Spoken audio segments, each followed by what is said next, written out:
Bonjour à tous, bienvenue dans Bonjour chez vous, bon lundi. On est très heureux de passer une nouvelle semaine avec vous. J'espère que vous êtes en forme, j'espère que vous avez passé un bon week-end. Alors aujourd'hui, on va voir mais qu'est-ce que la sanctification ? Concrètement, à quoi ça sert? Pourquoi on a besoin d'être sanctifié?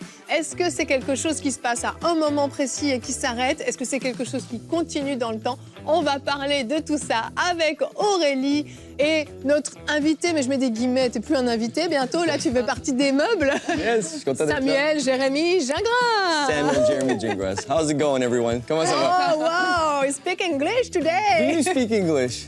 Yes, I can try. Ça va être une émission bien évidemment en français. Bien évidemment, sous-titré en anglais si vous le souhaitez. Ça va Sam? Ça va super bien. Ouais, on est content de t'avoir avec nous. Je le rappelle, tu es pasteur de jeunesse à l'église Plénitude. Ouais. Tu bénis les jeunes adultes. Hein. Ouais, Je ouais. précise, c'est plus cette tranche d'âge-là Ouais. qui te parle. Et puis aujourd'hui, on va parler de sanctification. Gros sujet, bon sujet. Oui, bon sujet. Bah, c'est quelque chose... Des fois, on en parle de façon... On utilise ce mot sanctifier, sanctification. Mais qu'est-ce qui se cache vraiment derrière? Qu'est-ce que ça signifie vraiment? C'est important de comprendre. Et puis Aurélie, tu vas faire une rubrique réponse d'experts qui, à mon avis, va intéresser beaucoup les gens. Que signifie attrister le Saint-Esprit? Eh oui, attrister le Saint-Esprit ne fait pas partie de la vie de sanctification.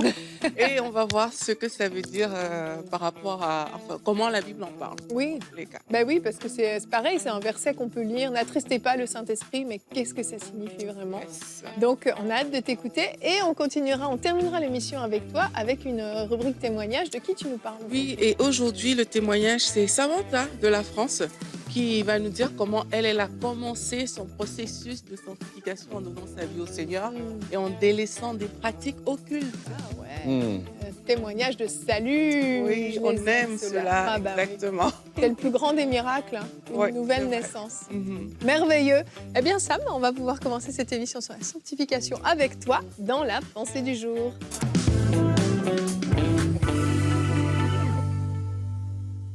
Ben, let's go.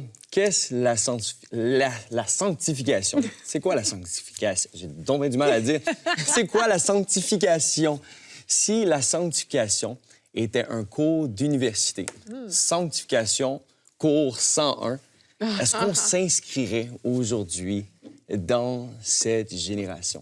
Il me semble que ce n'est pas nécessairement le cours. Moi, je ne pense pas que ce serait le cours le plus populaire. Je pense pas. Même dans nos églises, on est dans un monde déchu. Et lorsqu'on vient à Christ, on vient avec notre bagage et nous sommes en processus sanctifié par le Saint-Esprit. Et il faut se donner, bien évidemment, à ce processus. Mais quand je pense, j'aimerais utiliser ce parallèle-là d'école, d'études, d'université. Si c'était un cours, est-ce qu'on s'inscrirait? Et souvent, j'aimerais penser qu'on voudrait tous s'inscrire, mais ce n'est pas le sujet qui serait considéré aujourd'hui dans notre génération le sujet le plus intéressant. Pas parce que la sanctification n'est pas intéressante, mais parce que, en réalité, on ne connaît pas toujours celui qui donne ce cours. Ce que je veux dire par cela, c'est j'aimerais faire référence vite fait à une histoire personnelle. Il y avait un prof à mon école, dans le lycée où j'étais, qui avait un don, un vrai don de rendre les cours les moins intéressants intéressants. Ah. Pour vrai, il était bon. Il savait captiver mon attention. Là où, précédemment, je faisais des 70 il venait faire sortir le meilleur en moi. Il attirait mon attention et il m'amenait à devenir un élève qui avait d'un 90 à 100 Pourquoi? Parce qu'il était intéressant. Et le Saint-Esprit, la Bible nous dit qu'il est l'enseignant de ce cours 101. Puis j'aimerais te dire que ce cours 101 ne s'arrête pas au cours 101. Il continue 102, 103, 104, 105 et 202, 203, 204. En fait, une fois que tu entres à l'école du Saint-Esprit, tu entres à cette école pour toute ta vie. Et comme ce professeur qui a impacté ma vie, alors que tu développes et que tu assistes au cours de ce professeur-là, qui est le Saint-Esprit, mais tu vas grandir là où tu n'étais pas fort et tu vas devenir toujours plus comme Jésus. Là où je pouvais m'ennuyer à l'école, il me réveillait. Il m'aidait à passer de 70 à 100 Et c'est ce que le Saint-Esprit veut faire dans ta vie. Il veut t'aider de passer de quelqu'un qui est loin de Dieu à quelqu'un qui est plus près de Dieu. 2 Thessaloniciens 2 au verset 13 nous dit « Dieu vous a choisi dès le commencement pour le salut par la sanctification de l'Esprit. » Donc, on sait que c'est le Saint-Esprit qui a justement secours et qui veut t'aider. C'est sa sanctification. Donc, c'est un processus que lui opère dans ta vie. Pour faire simple, la sanctification, c'est l'école du Saint-Esprit. Et le Saint-Esprit, le Consolateur, il a été envoyé pour nous enseigner toutes choses et nous rappeler toutes choses. Donc, il est à ta disposition pour t'enseigner, pour t'aider à grandir dans ta marche avec le Seigneur pour un but ultime. Et ce but ultime, le but de la sanctification, c'est comme Jean 16 au verset 13 nous dit, « Quand le Consolateur sera venu, l'Esprit de vérité, il vous conduira dans toute la vérité. » Donc, son but ultime, c'est qu'on marche dans toute la vérité, qu'on devienne plus comme Jésus. Et un jour, par la grâce de Dieu, on graduera et on sera complètement comme lui, avec lui, dans la gloire de Christ. Mais alors qu'on fixe nos yeux sur Jésus et qu'on rentre à l'école de la sanctification, au cours 101, peut-être que tu vas démarrer justement ce cours avec nous aujourd'hui, j'aimerais te dire que c'est un processus qui est intéressant parce que le Saint-Esprit, tout comme ce professeur, M. Fontaine, qui a impacté ma vie, ce professeur-là sait comment te parler. Il est consolateur. Il n'est pas un professeur qui est dur. Il va t'accompagner alors que tu donnes ton cœur à Jésus. Amen. Merci, Sam. Et oui, c'est une école, en fait, où on devrait tous vouloir entrer parce que tous, la Bible dit que tous ont péché et sont privés de la gloire de Dieu. Et en fait, on n'a pas la capacité par nous-mêmes de se rendre purs. Et c'est quelque chose d'hyper important à comprendre. Il y a des gens qui sont des bonnes personnes, qui ne font que ce qui est bien, qui aident les pauvres, qui prennent soin des autres, de leurs voisins, de leur famille. Ce sont des bonnes personnes. Et là, on se dit, je suis une bonne personne. Pourquoi j'aurais besoin d'être sanctifiée? Pourquoi est-ce qu'il faudrait que mes péchés soient pardonnés alors que je ne suis pas un tueur, je ne suis pas un voleur, je paye mes impôts, je fais ça très bien? Eh bien, en fait, c'est ça. La Bible dit que tous sont péchés, sont privés de la gloire de Dieu, comme je le disais. Donc, si tous ont péché, la nature du péché est attachée à chacun d'entre nous. On a tous ce défi, en fait, de péché. Qu'on le veuille ou non, dès notre naissance, on n'a encore rien fait de mal, mais le péché est attaché à nous. C'est quelque chose qui peut paraître totalement injuste, mais en fait, pas du tout. Il y a une logique à tout ça, c'est que c'est un héritage qui est transmis de génération en génération et on remonte jusqu'à Adam et Ève par rapport à ça et on voit qu'eux ont péché. Et à partir de ce moment-là, le péché est attaché à l'homme. Qu'on le veuille ou non, c'est comme ça. Et soyons sincères, est-ce que vraiment tu n'as jamais menti de ta vie? Jamais, jamais. Est-ce que quand tu étais enfant, tu n'as pas volé un paquet de biscuits dans l'armoire de la cuisine? En fait, quand on est bien sincère avec nous-mêmes, on peut réaliser qu'il y a des choses qu'on fait mal. Mais il y a une bonne nouvelle, parce que sinon on se dit « on est tous foutus ». Mais non, il y a une bonne nouvelle, c'est que Jésus-Christ s'est donné. J'aimerais qu'on regarde notre verset du jour. Dans Hébreux 10, il est dit « C'est en raison de cette volonté de Dieu, donc celle de sacrifier son Fils, que nous sommes purifiés du péché grâce au sacrifice que Jésus-Christ a offert de son propre corps une fois pour toutes. » Il fallait un remède au péché. Le péché est attaché à l'homme, il fallait un remède. Jésus-Christ meurt à la croix. Son sang coule à la croix. Et à cause de ce sacrifice-là, on a accès au pardon des péchés. Ça, c'est la sanctification. C'est peut-être le cours 101. Ouais. Mais comme tu le dis, il y a le 102, il y a le 103. Exactement. Non, mais puis c'est pas quelque chose qu'on peut éviter. Tu sais, si je reviens vers mon parallèle des cours, il y a des cours à l'université que tu peux choisir, mais il y en a d'autres qui sont obligatoires. Oui. T'sais, moi, je me souviens, je suis pourri en maths. Je suis nul, j'aime pas les maths, OK? Avec tel prof, j'excellais pas, mais avec tel prof, j'excellais. Voilà. Pourquoi? Parce que cette personne-là avait la façon de me parler. Mais ça reste que même quand la personne ne me parlait pas mon langage, je devais apprendre les mathématiques parce que c'était obligatoire. 2 Thessaloniciens 2,13 dit, je l'ai dit, mais je veux le répéter, Dieu vous a choisi dès le commencement pour le salut. Donc, il nous sauve par la personne de Christ, le Fils de Dieu mort, ressuscité, vivant. Pour toi, pour moi, à cause de toi, puis à cause de moi, Dieu a envoyé son Fils unique, Jésus-Christ, pour mourir pour nos péchés. Son sang coulé mais il ne nous laisse pas seuls sur la terre alors qu'il est remonté. Il nous a envoyé son Esprit Saint et le Saint-Esprit est saint. Il y a un devoir et son devoir, c'est de t'enseigner toutes choses.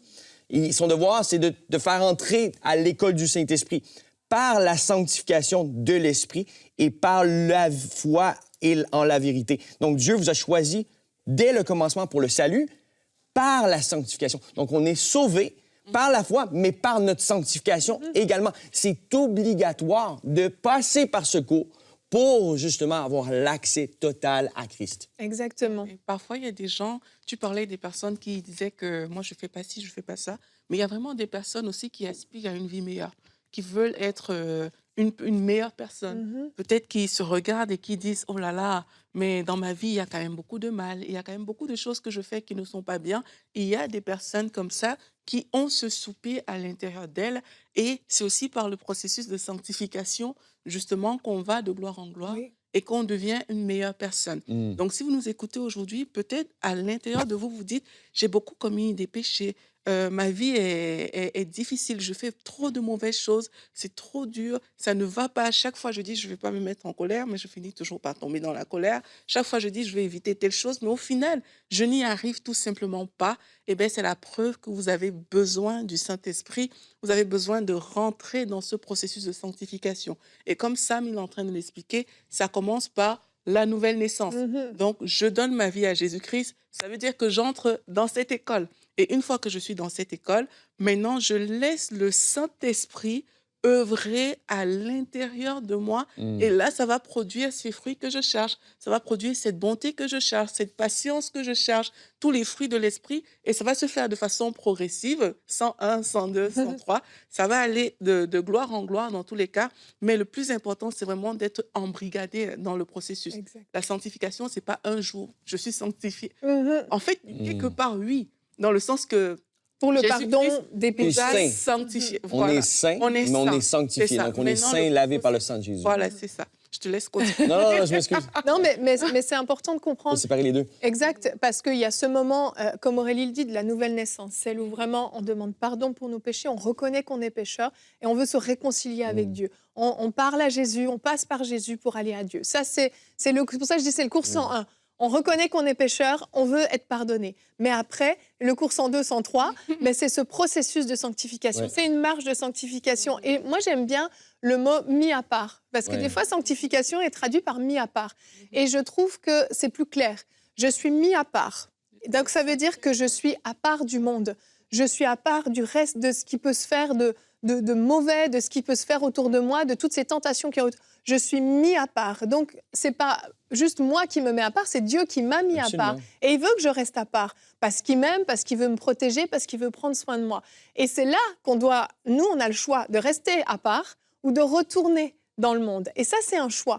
Donc, Dieu ne nous obligera pas. Mais notre responsabilité, c'est de rester loin du monde et de rester mis à part. Et j'aimerais nous encourager vraiment à être ces personnes qui allons dire, oui, je suis mis à part, je suis placée en dehors des choses de ce monde, en dehors du péché par Dieu, et je veux y rester, je veux y demeurer. Et grâce au merveilleux Saint-Esprit, comme tu l'as dit, Sam, on est enseigné, on comprend la parole de Dieu, on comprend ce qu'il faut faire, et on va savoir comment se comporter. Qu'est-ce qui est bon, qu'est-ce qui ne l'est pas. On a notre témoignage intérieur qui va nous parler, et Aurélie va nous expliquer ce que signifie attrister le Saint-Esprit. Parce que si on a cette relation avec le Saint-Esprit, bien entendu, on ne veut pas attrister le Saint-Esprit. Donc Aurélie, on t'écoute dans la rubrique Réponse d'experts.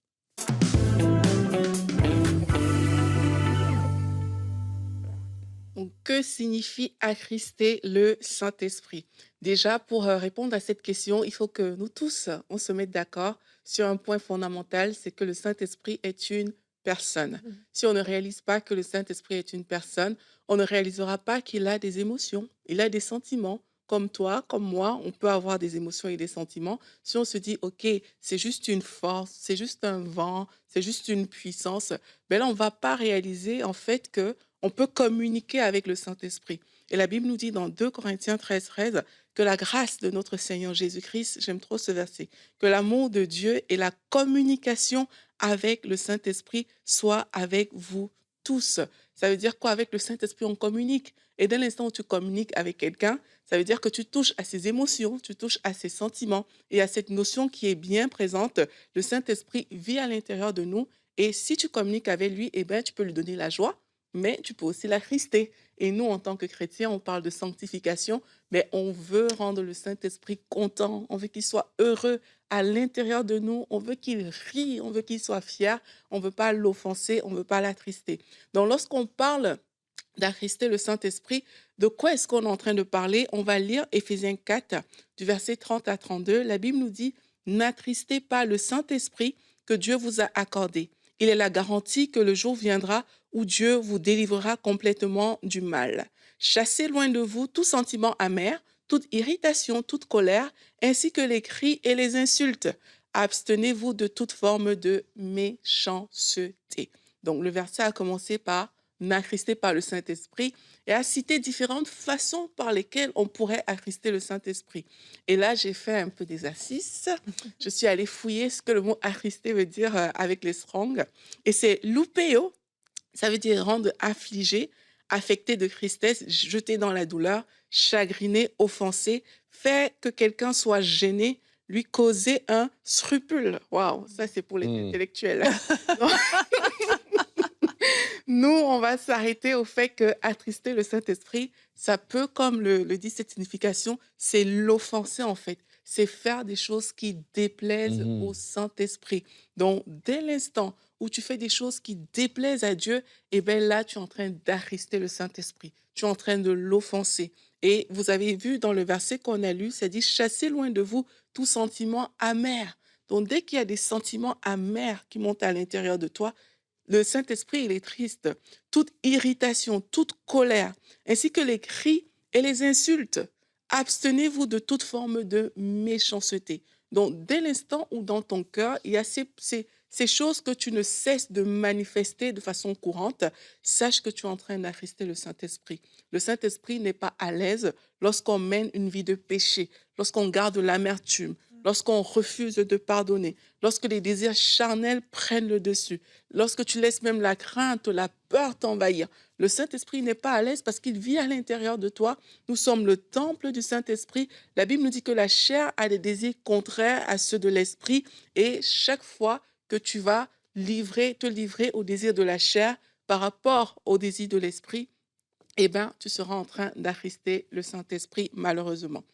Offenser le Saint-Esprit, qu'est-ce que ça va faire? Ça fait en sorte que le Saint-Esprit ne s'exprime plus. Et il y a un autre mot aussi qu'on retrouve dans la parole de Dieu, c'est le mot éteindre.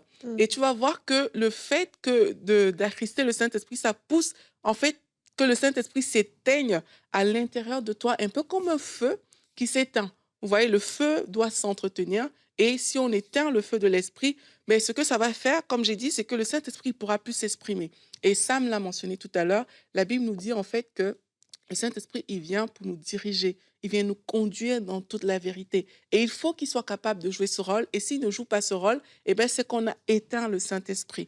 Dans 1 Thessaloniciens 5, au verset 19 à 22, la Bible nous dit « N'éteignez pas l'esprit, ne méprisez pas les prophéties, mais examinez tout et retenez ce qui est bon. Abstenez-vous de toute forme de mal. » Donc, n'éteignez pas l'esprit.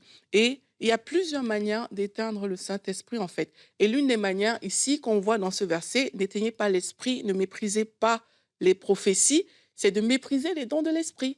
Parce que les prophéties, ça fait partie des dons de l'esprit. Donc, chaque fois que tu vas mépriser les dons de l'esprit, mépriser les prophéties, on connaît les différents dons de l'esprit. Il y a le don de foi, le don de parler en d'autres langues. Chaque fois que tu vas mépriser ces choses, mépriser des guérisons, des miracles, dire que ça n'existe plus, c'était les choses du passé, etc.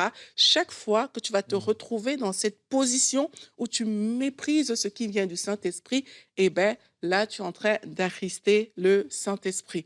Dans d'autres cas, on va voir que parfois, on a vu que le Saint-Esprit veut nous diriger, il veut nous conduire, mais chez certaines personnes, vous allez voir que vous ne laissez pas la place au Saint-Esprit pour conduire, pour diriger. Même dans certaines églises, on a des cadres qui sont tellement rigides que le Saint-Esprit, il ne peut pas s'exprimer. Donc, chaque fois que tu vas avoir de la rigidité, chaque fois que le Saint-Esprit ne peut pas te dire « va faire telle chose », va à gauche plutôt que d'aller à droite. S'il n'y a pas cette porte ouverte dans ton cœur par rapport au rôle du Saint-Esprit, eh bien, il y a de fortes chances que tu sois en train d'attrister le Saint-Esprit. Une autre chose aussi qui peut attrister le Saint-Esprit, c'est quand on le méprise. Et pour mépriser le Saint-Esprit, c'est quoi? C'est qu'on ne le reconnaît pas comme Dieu. Il y a plusieurs personnes qui ne vont pas reconnaître le Saint-Esprit comme Dieu.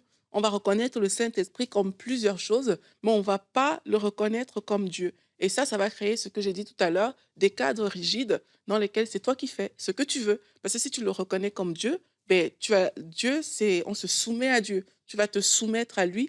Donc, le fait de ne pas le reconnaître, ça peut l'attrister. Et le fait aussi de perdre conscience que le Saint-Esprit vit à l'intérieur de nous, ça peut attrister le Saint-Esprit. La Bible nous dit dans 1 Corinthiens 6 que notre corps est le temple du Saint-Esprit qui est en nous et qu'on a reçu de Dieu. Donc, chaque fois que tu vas oublier qu'il est là, que que tu vas faire des choses sans tenir compte de sa présence à l'intérieur de toi, ben, il y a de fortes chances que tu l'attristes à ces moments-là parce qu'il ne pourra tout simplement pas s'exprimer, il sera éteint à l'intérieur de toi. Aussi, même dans nos sentiments, vous savez, quelquefois, on est comme ça envahi de crainte.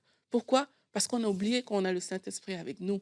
Et on laisse la peur nous envahir, on laisse la crainte nous envahir. Mais quand tu reconnais que le Saint-Esprit est là, en fait, tu lui donnes la place pour pouvoir agir, pour pouvoir le faire. Et tant et aussi longtemps que le Saint-Esprit est celui qui agit, eh bien, il n'est pas attristé. Et tant et aussi longtemps qu'on le comprime, on est en train de l'éteindre. Et c'est aussi et on attriste de la même occasion le Saint-Esprit. Alors, que faire si on a attristé le Saint-Esprit? Vous êtes peut-être là, vous dites, oui, Aurélie, mais moi, c'est pas tout le temps que je me rappelle que le Saint-Esprit vit à l'intérieur de moi. Ou voilà, la chair, elle me lâche pas tant que ça. Les dons de l'Esprit, je n'en parle pas souvent. Peut-être vous vous dites ça aujourd'hui, mais il y a une façon de faire lorsque on reconnaît comme ça devant Dieu que peut-être qu'on l'a méprisé, peut-être qu'on l'a attristé. En fait, il faut lui demander pardon, tout simplement. Il faut se repentir. Vous pouvez dire à Dieu, Seigneur, pardonne-moi de t'avoir méprisé, pardonne-moi de t'avoir éteint à l'intérieur de moi, pardonne-moi d'avoir graissé ce cadre rigide dans ma vie qui t'empêche de te mouvoir, qui t'empêche de me conduire dans toute la vérité, qui t'empêche de jouer ton rôle. Donc, tu peux demander pardon et demander au Saint-Esprit de reprendre son rôle dans ta vie. Vraiment dire, Saint-Esprit, toi, tu es supposé me diriger, alors aujourd'hui, dirige-moi. Et n'aie pas peur. N'aie pas peur, ne te dis pas que oh, c'est bizarre, je vois pas, je sens rien, etc. Laisse le Saint-Esprit te diriger déjà par sa parole, parce que la parole de Dieu, ben, c'est une parole de vie, c'est la parole de l'Esprit de Dieu. Laisse-le te diriger par sa parole et ouvre ton cœur pour recevoir des directions personnelles de l'Esprit de Dieu. Et ça va te demander une troisième chose, ça va te demander de te rééduquer pour lui laisser la place. La Bible dit, marchez par l'Esprit et vous n'accomplirez pas les désirs de la chair. Il va falloir que tu te rééduques, il va falloir que même si ça te semble bizarre au début, tu laisses couler le Saint-Esprit, tu décides de l'écouter, tu décides de marcher dans tout ce qui concerne le Saint-Esprit dans la parole. Si tu ne parles pas en langue parce que tu as méprisé cette chose, ouvre ton cœur aujourd'hui. Dis, je veux parler en langue parce que ça vient de toi, Saint-Esprit, tu es en moi. Et laisse ton cœur s'ouvrir et demande au Saint-Esprit de te baptiser et de te permettre de vivre dans les dons de l'Esprit et de vivre complètement avec lui. Je vais m'arrêter là. Exceptionnel, Aurélie Tchatchou. Vraie Quel experte, hein? enseignant, Ouais. franchement, énorme. Moi, je suis Dans le fan. temps, en plus. En plus, dans le temps. En plus, Essaye. tout ce que tu as dit en 10 minutes, je suis impressionnée. C'était très, très riche. Je ne peux que vous encourager à réécouter et à prendre des notes parce qu'il y avait des points super importants et qui vont vraiment nous aider à bâtir vraiment, oui, une vraie communion avec le Saint-Esprit. Et on ne veut pas l'attrister. On ne veut vraiment pas l'attrister. Merci beaucoup, Aurélie. Et on va enchaîner avec notre rubrique témoignage. Oui. Oh, j'ai tellement parlé que je voulais Tu juste étais prête à continuer. reprendre. Mais nous avons un beau jingle, Aurélie. Oui, c'est vrai, je l'avais presque oublié. Donc, tu nous Donc, parles de Samantha aujourd'hui. Oui, J'aime beaucoup ce c'est prénom. ça. Oui, c'est joli. Hein. Mhm. Samantha, elle vit en France et elle nous dit en fait qu'elle vient d'une famille où une grande partie de sa famille était musulmane, même s'il y avait une partie qui était chrétienne aussi. Et elle dit que dans sa famille, ils pratiquaient la divination et invoquaient des esprits. Elle dit aussi que les phénomènes qu'elle avait vus dans sa famille, c'est que le mariage n'était pas possible, personne ne se mariait. Et si ça se produisait, ça veut dire que la personne ne devrait pas être heureuse du tout. Elle dit à l'âge de 19 ans, elle a une fille et le père de la fille a été infidèle. Bref, il y a eu beaucoup de choses. Elle ne connaissait pas encore Dieu dans cet âge-là. Elle a sombré dans une vie de débauche avec des boîtes de nuit, l'alcool, des relations sexuelles, etc. Et elle dit à 27 ans, elle a été gravement malade. On l'a diagnostiquée d'une hydrosalpingite. Je ne sais Oh, pas ce que ça veut dire, ok. mais c'est une maladie qui a endommagé ses trompes et qui nécessitait une opération. Et c'est à partir de ce moment-là, en fait, qu'elle dit, en fait, sa vie a tellement pris une mauvaise tournure et elle se disait qu'elle ne peut plus avoir d'enfants, etc. Elle a commencé encore à aller plus dans des choses occultes. Mais un jour, en 2018, et quand on dit occulte, ce n'est pas des petits trucs, hein, il y avait des sacrifices d'animaux, des choses vraiment qui faisaient, qui n'étaient pas bien. Et un jour, alors un jour, elle est tombée sur YouTube, sur une émission de prière inspirée. Et alors qu'elle a écouté cette émission de prière inspirée, c'était en 2021, elle a écouté cette émission-là. Elle dit, c'est à ce moment que ma conversion a commencé en suivant toutes les émissions de EMCI et en donnant ma vie à Dieu. Donc, Wow. elle a donné sa vie à Dieu et son processus de sanctification, alors qu'elle était en train de se nourrir des différentes émissions, ben, c'est comme ça qu'il a commencé. Elle est même quelqu'un qui nous soutient aujourd'hui Les à partenaires. travers, oui, Mm. à travers ses dons. Elle est partenaire et elle dit aujourd'hui, tout va bien dans ma vie. Donc, suite à ce processus qui Mhm. a commencé, tout va bien dans ma vie. Elle dit elle a rencontré même quelqu'un avec qui elle va se marier. Vous vous rappelez, elle disait que dans sa famille, les relations de mariage, les Mhm. relations saines, il n'y en avait pas. Et là, c'est quelqu'un de sérieux qu'elle a rencontré pour se marier. Et elle dit qu'elle glorifie Dieu car il a donné vie aux eaux desséchées en moi, que son nom soit toujours élevé. En fait, le Seigneur a vraiment transformé sa vie de façon radicale. Et elle qui était plongée dans l'occultisme, Mm. ben aujourd'hui, elle vit une belle vie par la puissance du Seigneur. Et on bénit Samantha et on te bénit. On croit que suite à ton mariage, oui, tu auras Mm. des enfants. Amen. Cette Yes. maladie ne va pas triompher de toi. Le Seigneur est fidèle. Et on Amen. bénit aussi toutes les personnes qui sont nos partenaires, Oui. comme Samantha aussi. Vraiment. Mais oui, quand on entend ce genre de témoignage tellement beau, tellement à la gloire de Dieu, bah oui, on rend grâce à Dieu pour chacun d'entre vous qui êtes partenaire, qui soutenez mois après mois, fidèlement, comme Samantha qui a fait ce choix. Vraiment, on veut vous remercier de tout cœur parce que bah, sans vous, sans votre soutien, bah, ce genre d'histoire, ce genre de vie ne pourrait pas être transformé. Et ouais, moi, ça me touche énormément quand j'entends des histoires comme ça. On ne peut pas imaginer la souffrance Oui. que les gens peuvent vivre et comment un instant, une émission peut changer une vie Mm. parce que le Seigneur vient les rencontrer. Elle a grandi dans un environnement, tu vois. Oui. Et puis, ça a orienté sa vie. Et peut-être il y a des personnes qui nous écoutent qui ont grandi peut-être dans des environnements occultes, des Mm. environnements difficiles par rapport à la sanctification.